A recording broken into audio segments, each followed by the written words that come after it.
মঞ্চে কিছু বলার সুযোগ করে দেওয়ার জন্য।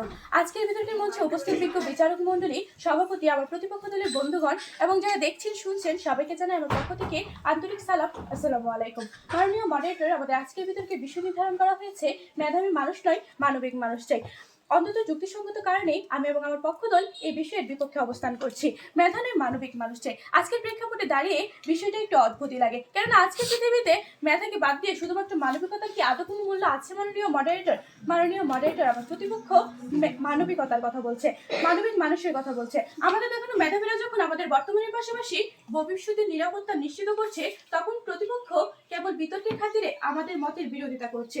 প্রতিপক্ষ দয়া করে মানবিক গুণাবলী অর্জনের এমন একটি উদাহরণ দিয়ে যাবেন যেখানে মেধার কোনো প্রয়োজন নেই। আর আপনারা যদি এমন একটি উদাহরণ দিয়ে যেতে ব্যর্থ হন, তাহলে আপনাদেরকে মেনে নিতে হবে মানবিক মানুষের আজকের পৃথিবীতে মেধাবী মানুষের অনেক বেশি প্রয়োজন। মাননীয় মডারেটর, আমার প্রতিপক্ষ দলের বক্তাদের বলতে চাচ্ছি, একজন আনাড়ি ও অপরিকল্পিত ইন্টারনেট ব্যবহারকারী মিডিয়ার সঠিক ব্যবহারে ব্যর্থ হয়ে যদি হতাশায় ভোগে, তাহলে তার জন্য কি পুরো ইন্টারনেট প্রযুক্তিকেই আমরা প্রধান অন্তরা হিসেবে চিহ্নিত করে ফেলতে পারি? না মাননীয় মডারেটর, এই ক্ষেত্রে মিডিয়ার সঠিক ব্যবহারই পারে ওই আনাড়ি অপরিকল্পিত মিডিয়ার লোককে হতাশা থেকে মুক্ত করতে। এই কথার সাথে মিল রেখে বলছি, একটিমাত্র মানবিক গুণাবলী একটিমাত্র মানুষের ইতিবাচক আচরণের বৈশিষ্ট্যের জন্য একটি মানুষের সকল গুণাবলী, সকল মেধাকে আপনি প্রধান অন্তরা হিসেবে চিহ্নিত করে ফেলতে পারেন না, বরং মেধার মাধ্যমে মানবিক গুণাবলী অর্জনের চেষ্টা করা যেতে পারে।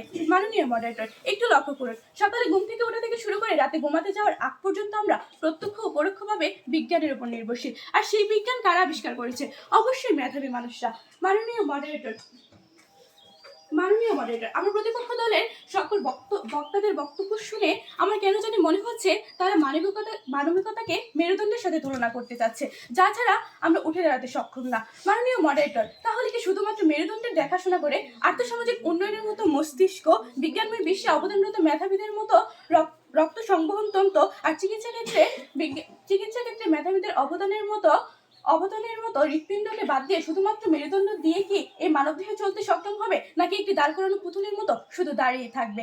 মাননীয় মডারেটর, আমার প্রতিপক্ষ আমার প্রতিপক্ষ কিভাবে মানবিকতার কথা বলছে? আপনার ঘরে যখন দারিদ্রতে এসে আড়ি পেতে বসবে, তখন আপনার সেই মানবিকতা যে জানালা দিয়ে পালাবে, সেটাই স্বাভাবিক। মাননীয় মডারেটর, দুধ উৎকৃষ্ট খাদ্য, আর সেই দুধে যখন ভেজাল মেশানো হয় তখন তার প্রভাব হিতে বিপরীত হবে, এটাই স্বাভাবিক। ঠিক যেমন মানবিকতার অপব্যবহার। আমার এই কথা শুনে হয়তো অনেকেই ভাবছে মানবিকতার আবার কিভাবে অপব্যবহার হয়?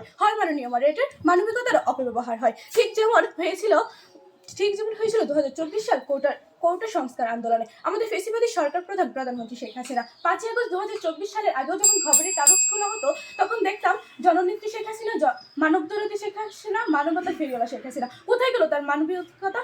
কোথায় গেল তার মানবিক গুণাবলী? মাননীয় মডারেটর, তার মতো আমাদের সমাজে কতটুকু মানবিক মানুষ আছে যায় না, কিন্তু মানবিকতার মুখোশধারী মানুষ আছে, যাদের জন্য আমাদের মেধাবী মানুষরা তাদের সুপ্ত মেধাগুলো বিকশিত করতে পারছে না। ধন্যবাদ মাননীয় মডারেটর, ধন্যবাদ সবাইকে।